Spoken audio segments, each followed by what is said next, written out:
আবারও মুশফিকুর রহিমের অবিশ্বাস্য ব্যাটিং তাণ্ডবে জিতল রাজশাহী। টানা 3 ম্যাচ ছেড়ে পয়েন্ট টেবিলের তলানিতে নোয়াখালী।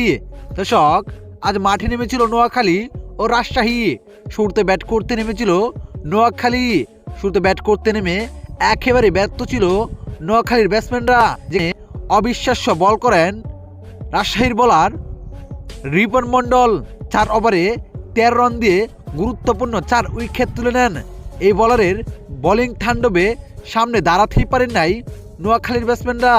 এতে নির্ধারিত 20 ওভারে 8 উইকেট হারিয়ে 124 রান করতে পারেন তারা।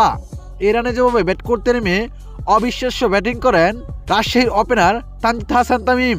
20 বলে 29 রানের জড়ো ইনিংস খেলেন এবং অধিনায়ক নাজমুল শান্ত দুর্দান্ত ব্যাট করেন। 20 বলে 24 রানের জড়ো ইনিংস খেলেন তিনি।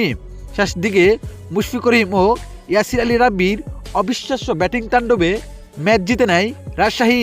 এতে টানা 3 ম্যাচ ছেড়ে পয়েন্ট টেবিলে তলানিতে নোয়াখালী।